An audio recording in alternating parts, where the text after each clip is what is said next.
ჭეშმარიტმან ღმერთმან ჩვენმან მეუხებითა ყოლა დოქწნელისა დედოფლისა ჩვენისა ღვთისმშობელისა და მარადის ქალწულისა მარიამისათა ძლიერებითა პატიოსნისა და ცხოველწყობელისა ჯვარისათა მეუხებითა წმინდათა ზეცისა უხორცოთა ძალთა წმინდათა დიდებულთა და ყოლადქებულთა მოციქულთა ღირსთა და ღმერთ შემოსილთა მამათა ჩვენთა წმინდათა შორის მამისა ჩვენისა იოანე ოქროპირისა კონსტანტინეპოლელი მთავარეპისკოპოსისათა წმინდათა და მართალთა მშობელთა ღვთისათა იოაკიმ და ანასითა და წმინდისა წინასწარმეტყველისა ილიასი და წმინდისა მართლისა ილია ჭავჭავაძისა და მოწამისა სალომესი სპარსთაგან წამებულისა რომელთაც ხსენებასა აღვასრულებ ჩვენ დღეს და ყოველთა წმინდათა შეგვიწყალნეს და გვაცხოვნეს ჩვენ ვითარცა სახიერ ხარ და კაცთ მოყვარე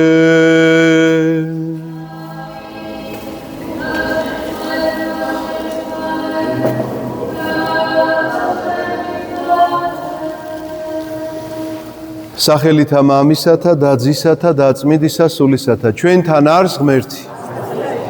ყველას გილოცავთ დღევანდელ დღეს ღმერთმა მრავალს დაგასწროთ თქვენ და ჩვენი ქვეყანა და ყველა მართლმადიდებელი ქრისტიანი ამინ. დღევანდელ დღეს დანო და ძმანო წაკითხული იქნა სახარება რომელიც ყოველი სახარება რაღაცას გვასწავლის მაგრამ ამ სახარებაში ერთი რაღაცა თითქოს უცნაურობა ჩანს ჩვენი ყოფისა უпростоრად მაცხოვრის განკაცებისა და ჩვენი ყოფისა მასთან მიმართებაში იმიტომ რომ ჩვენი გვაქვს ეს სწავლება და ყოველთვის ვამბობთ ამას რომ მაცხოვარი რომ განკაცდა თითეული მისი მოქმედება თითეული მისი რაღაცა ქადაგება არის სწავლება ჩვენთვის რაღაცა მაგალითი ჩვენთვის რაღაცა მოცემულობა რომ ადამიანმა როგორ უნდა განვლოს თავისი ცხოვრება. მაგრამ წყალზე სიარული რა შუაშია? აი მაცხოვარმა რატომ გააკეთა, რატომ იარა წყალზე, რატო გაიარა წყალზე ისე როგორც ხმელეთზე, რომ ეჩვენებინა როგორი ძლიერი იყო? კი ბატონო, რატომაც არა, შეიძლება ესეც ეჩვენებინა თავისი ყოვლის შემძლეობა, რომ შემოქმედია და მისგან არის ყველაფერი შექმნილი, მაგრამ კიდე უფრო სხვა რამე ამბავი მგონია მე მანდ და მოდით დღეს ვისაუბროთ იმაზე, რომ მაცხოვარი წყალზე რომ მიდის და პეტრე მას რომ ხვდება. აი ამ წყალში როგორ ეგებებიან მას მოციქულები. თუმცა კი ამ სახარების დასაწყისი ცოტა სხვანაირად არის. ჩვენ წინა კვირას გახსოვთ ალბათ წავიკითხეთ 5000 კაცის დაპურება. ეს გაგრძელება არის ამ სახარებისა პირდაპირ. 5000 კაცის დაპურების შემდგომ მაცხოვარი სასწრაფოდ ეუბნება თავის მოციქულებს რომ უნდა ჩაჯდეთ ახლა თქვენ ნავში და წახვიდეთ გადახვიდეთ საწინააღმდეგო მხარეს სხვა ნაპირზე და თვითონ რჩება იქ მარტო ხალხთან და ამის შემდგომ უშვებს ხალხს. ესეც კი კითხვას იწვევს რომ რატო ჯერ ხალხი არ გაუშვა და მერე მოციქულები, იმიტომ რომ მოციქულებს ცოტა უცნაური რამ ახასიათებდათ, მაგალითად ცდილობდნენ რომ ნაკლები ხალხი მიეშვათ ქრისტესთან. მაგალითად ბავშვები, რომლებსაც ეუბნებიან რომ არ ფიქრობდნენ რომ შეწუხდებოდა, დაიღლებოდა, რაღაცა თქვათ ხმაური გამოიწევდნენ ბავშვები და ესე იგი ხმაურს ეს ყუდროება არ უნდა დაერღვია. ერთია მოციქულების ფიქრი და მეორეა ღმერთი როგორ იქცევა, რომ გამოუშვით ჩემთან ბავშვები, როდესაც ამბობს. სწორედ ეს მდგომარეობა ჯერ მოციქულებს უშვებს, იმიტომ რომ ისინი არ ჩადგნენ ამ ხალხს შორის, იმიტომ რომ ამ ხალხს ყველას უნდა მასთან რაღაცა გარკვეული შეხება ჰქონდეს. ფიზიკური იქნება თუ ესეთი ვიზუალური რომ დაინახონ უფრო ახლოდან ვიდრე ესე 5000 კაცი ერთ მანძილზე მასე ერთ წერტილში ვერ დადგებოდა მოგეხსენებათ რაღაცა გარკვეული ფართი იყო რომელსაც ვიღაცა წინ იდგა და ვიღაცა უკან. ამიტომაც რჩება მაცხოვარი სრულიად მარტო ჯერ მოციქულებს გაუშვებს მერე ხალხს და ლოცულობს განმარტოვებით ესეც რა თქმა უნდა ძალიან დიდი საიდუმლოებაა მაცხოვრის ლოცვა, თუმცა კი მაგალითია, დადებული მაგალითია პირდაპირ იმისა, რომ შენ როგორ უნდა იცხოვრო და როგორ უნდა იცოცხლო ადამიანმა, რომ ლოცვის გარეშე ცხოვრება შეუძლებელია, რადგანაც ჩვენ თუ როგორც დავიწყეთ დღევანდელი სიტყვა, რომ ვამბობთ, მაცხოვარი განკაცდა, იმიტომ რომ თითოეული მაგალითი, თავისი ცხოვრებისეული მაგალითით მოგცეს ჩვენ როგორ ვიცხოვროთ, ეს ერთ-ერთი საუკეთესო მაგალითია, რომ ნამდვილი ცხოვრება მაშინ არის თუ კი ადამიანი ლოცულობს და ამ ასეთ შემთხვევებს ჩვენ ხშირად ვნახულობთ, რომ მაცხოვარი მაგალითად ლოცულობს, ოდესაც ტრაპეზზე ჯდებიან, აკურთხებს ტრაპეზს. მაცხოვარი ლოცულობს, როდესაც პეტრესთვის ლოცულობს ლუკას სახარებაშია მოთხრობილი, რომ მეო ვილოცეო შენთვისო, იმიტომ რომ ეშმაკმაო, მოინდომაო შენი შთანთქმაო, მოკლედ დაახლოებით ესეთი შინაარსია, თქვენ შეგიძლიათ გადახედოთ, თავი არ მახსოვს, მაგრამ ნამდვილად ესეა. მაცხოვარი ლოცულობს გეცამანის ბაღში, გახსოვთ, როდესაც რაღაც განსაკუთრებული დღეებია. მაცხოვარი ლოცულობს თავისი მოციქულებისთვის, მოწაფეებისთვის. გახსოვთ, იოანეს მე-17 თავი არის, ეს მე-9 მუხლიდან იწყება, რომ თავის მოციქულებს ავედრებს ის ღმერთს. მაცხოვარი ლოცულობს თავისი ჯალათებისთვის. როდესაც ეუბნება, რომ შეუნდე უფალო არიციან რას აკეთებენო. მაცხოვარი ლოცულობს ფსალმუნის სიტყვებს ამბობს, როდესაც ჯვარზე გააკრავენ, ღმერთო ჩემო, რაისათვის დამიტევე მე. ეს ფსალმუნის სიტყვებია. ამიტომ ეს მაგალითი, რომელიცაც ახლა ჩვენ ვამბობთ, რომ მაცხოვარმა დაგვიდო მაგალითად, ეს არის ლოცვის მაგალითი. არის საერთო ლოცვა, მაგალითად ტრაპეზის წინ, როდესაც ერთად არიან, მაგალითად, როდესაც ისინი ერთად აღასრულებენ რაღაცა გარკვეულ ლოცვას, მაგრამ არის კიდევ რაღაცა პირადი, რომელიც ადამიანს უნდა გაგაჩნდეს. რომ შენი ურთიერთობა უნდა გქონდეს ღმერთთან. აი ეს პირადი ურთიერთობა, პირადი ლოცვითი ურთიერთობა, პირადი გამოცდილება ღმერთის შეძენისა. ამის შემდგომ არის რომ შუა ზღვაში არის ეს გემი, შუა ზღვა მოგეხსენებათ როგორი ადგილია, რომ ალბათ ყველაზე ღრმა ადგილია. მეოთხე სახმილავი გახლავთ შუა ღამე, სახმილავები ნიშნავს, ესე იგი დღის და ღამის მონაცვლეობაშინ ესე იზომებოდა. ეს გახლავთ შუა ღამე და აი ამ შუა ღამეზე არის ძალიან დიდი შტორმი და მოციქულების ეს ნავი არის საშინელ მდგომარეობაში, მოკლედ ამ დიდი ტალღებისგან შეიძლება ითქვას, რომ იხრჩობენ, აი უკანასკნელი იმედიც კი გადაეწურათ, რომ გადარჩებიან, ისეთი ღელვა არის. და ამ დროს ხედავენ წყალზე მომავალ იესოს, რომელიც ფეხით ისე მოდის ამ წყალზე, როგორც მყარზე, როგორც მიწაზე ჩვენ შეგვიძლია სიარული. და ისინი შეშინდებიან, იმიტომ რომ იფიქრებენ რაღაცა სული არის. რატო შეშინდებიან წყალზე მოსიარულე სულით ისე, გიფიქრიათ ამაზე? იმიტომ რომ მათ იცოდნენ გარდამოცემით, რომ ფარაონი დაიხრჩო წყალში, ზღვაში, შუა ზღვაში. ხო გახსოვთ ეს ისტორია? მოსემ მეწამული ზღვა რო გამოიარა, როგორ გამოიარა, კვერთხი დაარტყა აი ამ ზღვას, ზღვა გაიპო შუაზე. შევიდნენ მოსე და მისი თანმხლები ხალხი და უკან მოსდევდა ფარაონი თავისი ჯარით. და როდესაც მოსე და თავის ხალხი გამოვიდა მშრალზე, ზღვა კვლავ შეერთდა და ფარაონი და მთელი თავის ჯარი დაინთქა წყალში. ამიტომ ებრაელები ძალიან უფრთხოდნენ და ეშინოდნენ ღამე წყალში გასვლას. იმიტომ რომ ფიქრობდნენ, რომ იქ ის აჩრდილი, ფარაონის აჩრდილი კვლავ დაძრწოდა და კვლავ ცდილობდა მათ შთანთქმას. იმიტომ რომ ესეთი ადამიანური ზრახვები ჩვენ ხშირად გვაქვს.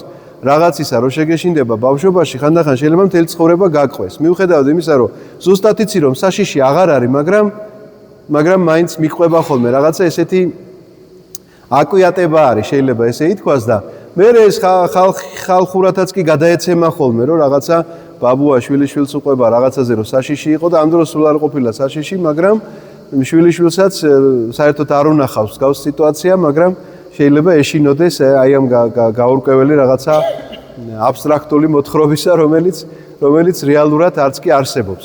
არსებობს, რა თქმა უნდა, ის რომ ფარაონი დაიხრჩო, მაგრამ არავითარი აჩრდილები წყალზე ფარაონისა არ დაძრწოდნენ. თუმცა კი ეს გამოთქმა მათში არსებობდა. რატომ გიყვებით ახლა ამ ამბავს ესე წვრილად? იმიტომ რომ მათ იფიქრეს, რომ ხო, აი უკანასკნელ წუთებში არიან, რომ რაღაცა ფიქრობენ, რომ ახლა ამოტრიალდება და აქედან გაცურვა შეუძლებელია, მით უმეტეს ასეთ ბობოქარ ზვირთებში და რადგანაც დაინახეს აჩრდილი, ეხლა ფიქრობენ, რომ უკვე გადაწყვეტილია მათი ბედი, რომ ყველანი აქ უნდა დაიხრჩონ.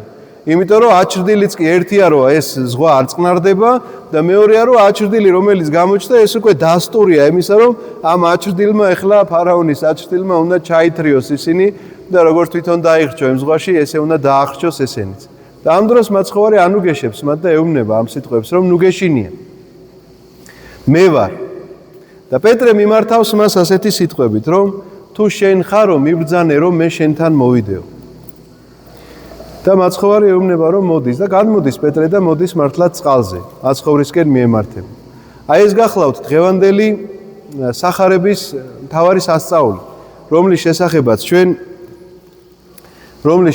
ჩვენ დავიწყეთ საუბარი და ვთქვით, რომ აი რაღაცის მომცემი ხო არის, რაღაცა თითოეული დეტალი, კი არა თითოეული ბგერა შეიძლება იყოს სწავლება სახარებაში და რა შეიძლება გვასწავლიდეს ჩვენ, რომ მაცხოვარი დადის წყალზე. სინამდვილეში ეს წყალი და ეს აბობოქრებული ზღვა ეს ჩვენი ცხოვრებაა. მაგრამ როგორ ლოცულობ შენ ადამიანო რომ გაუმკლავდე აი ამ აბობოქრებულ ზღვას, ეს არის ძალიან მნიშვნელოვანი. აი ამას გასწავლის დღევანდელი სახარებით შენ მაცხოვარი. რომ პეტრემ გააკეთა აბსოლუტურად სწორი არჩევანი. როდესაც შენ მსგავს აბობოქრებულ სიტუაციაში ხარ, შენ ცხოვრებისეულ სიტუაციაში. ხშირად იმას კი არ ამბობ, რომ მეც მოვიდე შენთან ღმერთო, არა, ასე არ ლაპარაკობ. ასე ამბობ, რომ დაცხრეს ეს აბობოქრებული ზღვა. ეს არასწორია. იმიტომ რომ შენ გავაწყდება მთავარი რა არის. ეს ზღვა შეიძლება ამ წუთში დაცხრეს, მაგრამ ხვალ ისევ ღელვას დაიწყებს.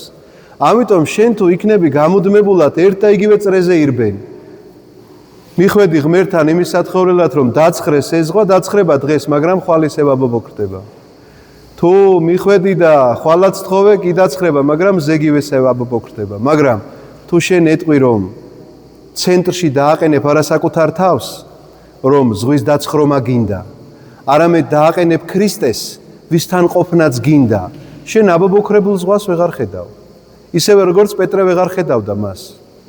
პეტრემ როგორც კი სწორი არჩევანი გააკეთა, მიბრძანე რომ მე შენთან მოვიდე, პეტრე საერთოდ აღარ ახსოვს 5 წამის წინ გარდაცვალების შიშს როგორ განიცდიდა და რო ეგონა რომ კვდებოდა და აჩრდილად რო ეჩვენებოდა ქრისტე, ეს აღარ ახსოვს. არც ის აღარ გაახსოვს ქარიშხალი როგორ ანგრევს და ამტრევს ამ ნავის კიჩოს და არც ის აღარ ახსოვს და ვეღარ ხედავს ეს აბობოქრებული ტალღები როგორ ცდილობენ მის შთანთქმას.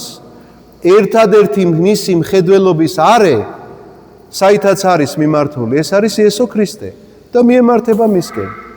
ისე მიემართება, რომ იმასაც ვერ ხვდება, რა სასწაულს აღასრულებს თვითონ ამ შემთხვევაში, რომ წყალზე დადის, აბობოქრებულ წყალზე დადის, როგორც ხმელეთზე. ამიტომაც თითოეული ჩვენგანის ცხოვრებაა ეს, რასაც გვასწავლის დღევანდელი სახარება, რომ შენ აი ამ აბობოქრებულ ცხოვრებაში არ აქვს მნიშვნელობა ვის რითი რომელი ტალღა შეეხება და რომელი ტალღით შეარყევს მის ცხოვრებას, ესე იგი ამ ქვეყნიურ ცხოვრებას რაღაცა ფინანსური დანაკარგი იქნება, რაღაცა ჯანმრთელობის პრობლემა იქნება, რაღაცა განსაცდელი სხვა უამრავი შეიძლება იქნას ჩამოთვლილი ადამიანის ცხოვრებაში, რომელმა ტალღამაც შეიძლება დაგარტყა და გონია რომ დაანთქმას აღარაფერი აღარ გიკლია ახლა და უნდა შთაინთქა. მაგრამ ღმერთი გეუბნება რომ ნუ გეშინია. და ამ ნუ გეშინიაზე შენი პასუხი რა არის? რომ გამომისწორდეს ფინანსური მდგომარეობა, თუ გამომისწორდეს ჯანმრთელობა, თუ გამომისწორდეს რაღაცა განსაცდელი, თუ უკეთესობისკენ რაღაცა სწრაფვა მინდა და ვფიქრობ რომ ამ პრობლემის გადაწყვეტით მორჩება, ესე იგი ჩემი უკეთესობისკენ სწრაფვა დაიწყება სწორედ ამით, რომ ეს პრობლემა გამოსწორდება. და სინამდვილეში ეს ასე არ არის, იმიტომ რომ ეს პრობლემა თუ გამოსწორდა, ხვალ ახალი პრობლემა დაიწყება, იმიტომ რომ ამ შუა ზღვაში ხარ. ეს ღელვა ხან ჩაწყნარდება და ხან კვლავ იქნება. მაგრამ თუ კი ღებულობ ამ სწორ გადაწყვეტილებას, რომ ამბობ რომ მიბრძანე რომ შენთან მოვიდე, აღიარებ მის ყოვლის შემძლეობას, რომ არა მარტო ამ პრობლემების, არამედ ზოგადად შენი სიცოცხლის გადარჩენა შეუძლია, მას საუკუნო სიცოცხლის მონიჭება შეუძლია. ამას აღიარებ, მის ყოვლის შემძლეობას აღიარებ და თუ კი შენი მხედველობის არეში მხოლოდ ის რჩება, სხვა ყველა პრობლემა განა აღარ არსებობს, როგორ არ არსებობს. შენი ცხოვრების პარალელურად იარსებებს ეს პრობლემები, მაგრამ ყველაფერი ეს დროებითად მოგეჩვენება და ეს პრობლემები სასოწარკვეთილებაში არ ჩაგაგდებს, ხელს არ ჩაგაქნევინებს ცხოვრებაზე და არ გათქმევინებს ისე რომ всё ვიხოცებით, მორჩა, აღარ არის გამოსავალი, აგერ ფარაონის აჩრდილიც გამოჩნდა. ეს კი არ იქნება შენი დამოკიდებულება. არამედ იქნება შენი დამოკიდებულება სწორი ისევე როგორც პეტრემ. განაცხადა რომ მიბრძანე რომ შენთან მოვიდე. და მიდიოდა მანამ სანამ ხედავდა იესოს. სანამ თავი არ მოატრიალა და კვლავ ტალღებს არ შეხედა. ანუ კვლავ პრობლემებს დაუბრუნდა, მაშინვე იწყო დანთქმა. იმიტომ რომ ჩვენი დანთქმა სწორედ ასე ხდება. ამ პრობლემებში ხდება, გაუთავებელ პრობლემებში, რომელიც არასდროს არ სრულდება. ერთს მოაგვარებ, სხვა დაიწყება. ასეთია დაცემული ბუნებაში. დაცემულია ეს დედამიწა და ეშმაკები დაძრწიან და ცდილობენ ვინ გადაყლაპონო, ასე წერია. და ამიტომაც ერთი პრობლემა რომ მორჩება, აუცილებლად ახალი პრობლემა იწყება. მაგრამ შენი მზერა თუ ქრისტესკენ არის, მაშინ ამ პრობლემებს აი ესე გადააბიჯებ, ისე როგორც აბიჯებდა აბობოქრებულ ტალღებს პეტრე. მაგრამ თუ ხოლოდ ამ ტალღებს უყურებდა ქრისტეს ვერ ხედავ, რა თქმა უნდა შეგაშინებს ეს ყველაფერი, იმიტომ რომ მიხვდები, რომ ადამიანური ძალით აბსოლუტურად შეუძლებელია ამ ტალღების გადალახვა. ადამიანური ძალით როგორი კარგი მოცურავეც არ უნდა იყო, ამ ტალღებს ვერ გაუმკლავდები. ერთადერთი ნუგეში არის ქრისტე, რომელსაც შეუძლია რომ გაგამარჯვებინოს. განა ის რომ ამ ტალღებთან ჭიდაობა დაგჭირდება, არა, მასზე ისე გაივლი როგორც მყარზე. ამიტომაც ჩვენი სარწმუნოება უნდა იყოს ეს. დღევანდელი სახარება სინამდვილეში ამ სარწმუნოებაზე ლაპარაკობს. რომ არის კი შენში ეს სარწმუნოება. აი ჩვენ დავდივართ ახლა ეკლესიაში. ვართ მრევლი ვამბობთ. ქრისტეს აღსარებლები ვართ. გვაქვს კი ასეთი სარწმუნოება. აი ამ ტალღებიდან როგორც კი მოიცლი რომ გამოხვიდე შენი ყოველდღიური ცხოვრებიდან და მოდიხარ წირვაზე. ეს ხომ ეს შეხვედრის ადგილია. აი სწორედ ეს მიმართულებაა რომ ეხლა შენ ამ ტალღებიდან, ამ აბობოქრებული ზვირთებიდან მოდიხარ ქრისტესკენ და ეს არის შენი დანიშნულება რომ წირვაზე მას შეხვდე, მასთან მიხვიდე. მაგრამ აქაც კი რომ კვლავ იქეთ-აქეთ ამ ტალღებისკენ იყურები, იმიტომ რომ შენი გონება რომელმაც უნდა მოახდინოს ეს კონცენტრაცია, რომელმაც უნდა ესე იგი აბსოლუტურად აი ესე მხედველობის არე ერთი მიმართულებით კონდეს და ქრისტეს ხედავდეს, ამის ნაცვლად კვლავ იქეთ-აქეთ იყურება შენი გონება. და ხედავს აი ამ ზვირთებს, რომლებსაც ფიქრობს რომ ვერ გაუმკლავდება და იწყებს ფიქრს ახლა როგორ შეიძლება, რა გზით შეიძლება გაუმკლავდეს და ავიწყდება ის ვისთან მოვიდა და რატომ მოვიდა. ზუსტად ასეა, ჩვენს ცხოვრებაში ხომ ზუსტად ასეა. ამიტომაც რატომ გიკვირთ ის რომ პეტრემ დანთქმა დაიწყო? დანთქმა დაიწყო პეტრემ ისევე როგორც თქვენი გონება დაინთქმება ხოლმე ამ არსებულ პრობლემებში, მიუხედავად იმისა რომ გამოვიქეცი ქრისტესკენ. მაგრამ ხანდახან ეს გამოქცევაც არ იყო სწორი, იმიტომ რომ არ ვიცოდი რატომ მოვდიოდი. იმიტომ კი არა რომ მიბრძანე ქრისტე რომ შენთან მოვიდე, არა, მოვდივარ იმიტომ რომ ზღვა დააწყნარო, იმიტომ რომ ტალღები აღარ იყოს, იმიტომ რომ ეს ყველაფერი ადვილი იყოს. ამისთვის კი არ უნდა მოხვიდე, იმისთვის უნდა მოხვიდე რომ ქრისტე უნდა გინდოდეს და გწყუროდეს. მასთან ყოფნა უნდა გინდოდეს და უნდა ხედავდე მასში მხსნელს და გადამრჩენელს. ამიტომაც თუ ეს დაინახე და აქამდე მოხვედი, ეხლა თავს იქეთ-აქეთ ნუღარ ატრიალებ, კვლავ პრობლემებისკენ ნუღარ მიიდრიკება შენი გონება და შენი გული, იმიტომ რომ აქ ქრისტე უნდა გეგულებოდეს, რომელიც არის მხსნელი და გადამრჩენელი. და თუ კი მიიდრიკება, საშველიც არსებობს. როგორც პეტრემ დაიძახა, მიხსენი მე ღმერთო. მიშველეო დაიძახა პეტრემ. და მაშინვე ხელი გაუწოდა მას იესომ და ამოიყვანა ამ აბობოქრებული ზღვიდან. ამიტომაც ჩემო ძვირფასებო, გამოუვალი მდგომარეობა არ არსებობს. პრობლემას ეშველება მაშინ, თუ კი ქრისტე გვყავს ცენტრში და არა საკუთარი თავი. აუცილებლად ყველა პრობლემა მოგვარდება. არ გულისხმობ ამ პრობლემის მოგვარებაში იმას, რომ არანაირად არ გულისხმობ, რომ რაღაცა ეხლა თქვა შეიძლება ისეთი დანაკარგი იყოს, რომელიც ვეღარ აღადგინო ადამიანმა ცხოვრებაში. ეს კი არ არის პრობლემის მოგვარება. პრობლემის მოგვარება ის არის, რომ ეს სასოწარკვეთილებაში არ ჩაგაგდებს და ხელს არ ჩაგაქნევინებს ცხოვრებაზე. აი ეს არის პრობლემის მოგვარება. და მაქსიმალურად უმტკივნეულოდ გამოხვალ ამ პრობლემით. აი ეს არის უპირველესი ჩვენი საზრუნავი, რაც უნდა იყოს. ამიტომაც გამოსავალი როგორც გითხარით ყოველთვის არსებობს. ერთი ის, რომ შენი მხედველობა, მზერა მიპყრობილი უნდა იყოს ქრისტეზე. მეორე ის, რომ მიუხედავად იმისა, გაგექცევა ხან ეს გონება, გაგექცევა ხან ეს მზერა სხვა მიმართულებით.